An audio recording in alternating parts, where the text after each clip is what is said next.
Every college in the country probably has something that it calls core abilities. These are skills and aptitudes that students are supposed to develop while they're in the process of their education there. However, most colleges simply have those core abilities and don't necessarily test to see if they're being achieved by their students. They know through individual courses that students are getting good grades. They know perhaps that their students are getting jobs afterward, or they might even know what their grades are if they transfer on to another institution. But they don't systematically check to see if their current students, either at the beginning or at any time in their studies, are achieving those core abilities.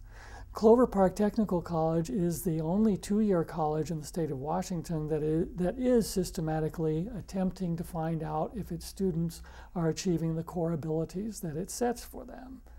This year, as opposed to the last 2 years, the Core Abilities Festival has expanded beyond one element of communication, which was originally oral communication, to include both written communication and mathematics. Now, mathematics under our system falls in the area of critical thinking and problem solving. So we're going step by step from our first core ability to now our second one. In succeeding years, we intend to expand further so that we'll have some measure in another year of people's mastery of information and technological literacy, and then also their personal and professional responsibility. We had 3 categories of competition this year. We had the written competition, in which several students, I believe it was about 10, were selected by Sally Gove, our writing instructor. Their essays were judged here in this room in Building 34, and the winners were announced later that same day. The oral competition, the students there were selected by me, and on the basis of the quality of the work the students had done over the past quarter, and also 2 of the students came from last quarter. They were standouts. They were exceptionally skilled students who scored high and were very capable as speakers. Then in the mathematics competition, the students came from the college level classes that are taught by Mr. Dave DeBruni and Ms. Laverta Schmeling. They gathered in another part of the campus, and the students were given some very challenging questions on the spot, which they had only 30 to 45 minutes to respond to. After they did that, then Laverta and Dave came out here, and we had a sort of a judging festival in this room at which all 3 categories of judges were involved in making their assessments. For the mathematics competition, Mr. DeBruni and Ms. Schmeling simply assessed the responses that they got in writing to the math questions that they gave out. I believe there were 7 fairly challenging questions. So they simply graded those answers as to correctness.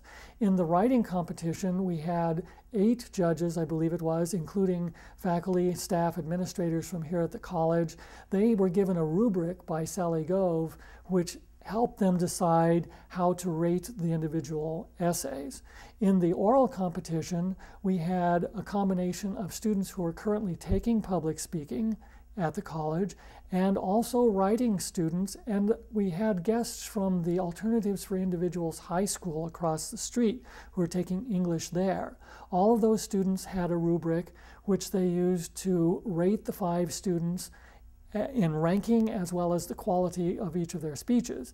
In addition to that, we had 3 expert judges for the oral competition who came back here with rubrics of a slightly higher caliber, I would say a little bit more complexity, so that they spent almost an hour assessing the results of those rubrics and determining what their rankings would be for the 5 students. We feel that making this effort to assess students' qualifications in these areas is going to be good not only for the students, but also for the college as a whole and for the people that our students eventually work with and work for and supervise. Because all of us, if we do this effectively, will know that our students have certain qualities that are vital for their success in interaction, for their success as supervisors and so forth. We believe this is a very special thing that has not really been replicated elsewhere. The judges, who came from the community as well as from faculty and staff here at the college, assembled early. The oral competition started at 10 o'clock and lasted for an hour. The 5 students who gave speeches during that hour had a 30-minute period in which to prepare their remarks, only 30 minutes. So really this put a premium on their critical thinking as well as just their oral communication. The students had their 30 minutes together. They could use this wherever they wanted to. Most of them went to the computer lab so that they could do some research and prepare perhaps some visuals to go along with their comments. And then at 10 o'clock sharp, we corralled them and sent them to the audience where they had to speak in random order about their topics. After 11 o'clock, we had a 1-hour period for the judges of the oral and written and mathematical competition to do their judging. Then at 12 o'clock, the president of our college, Dr. John Wallstrom, came and helped confer the awards in all 3 categories. Many faculty members, as well as the students, administrators, all pitched in to make this possible. In the future, we hope that the Core Abilities Festival will expand even far beyond where it is now to include all the students at the college, at least some representation of all the students in all the programs on our campus, so that we can show them, show ourselves, and show our community, including the workforce people around us, that Clover Park Technical College is actually accomplishing and achieving what it wants to and what it promises to do with its students.